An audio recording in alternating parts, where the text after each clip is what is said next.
As we speak, Trump's big and beautiful bill goes through, which is over 1,000 pages long. Let me detail key points as to how it affects your wallet.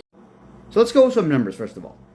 There's going to be $5 trillion in tax cuts and $1.1 trillion in spending cuts, which in total is going to add roughly $3 trillion of national deficit to the U.S. Now, the deficit is projected to rise from 98% to 125% of GDP by 2034.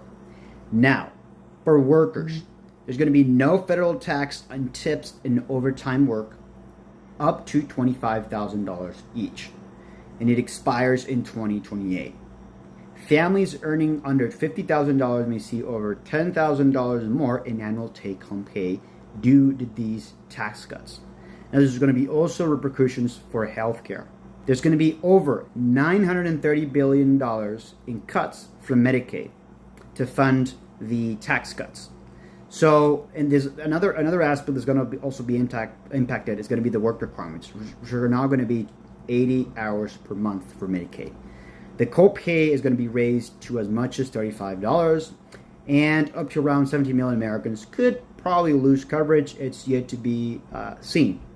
Now, there's also going to be impacts in student loans. Graduate loans are going to cap at $2,500 per year to $100,000 total.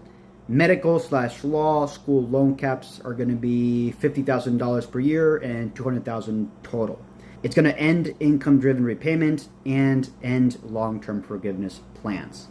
Now, for families, if you have a family, there's going to be $60 billion boost to child care tax credits.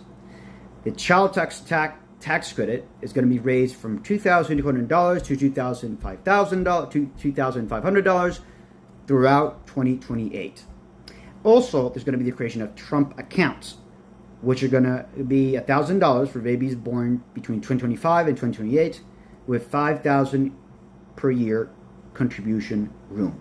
Now, in energy, there's going to be EV tax credits that are going to end in September 2025. There's going to be clean energy subsidies cuts. There's going to be more funding for coal and steel, essentially reviving Biden's efforts. So in the short term, there's going to be more cash for many Americans. And in the long term, there's going to be higher national debt, perhaps weaker safety nets, and a tougher access to higher education and healthcare, according to critics. It's yet to be seen how all this is going to pan out and impact Americans.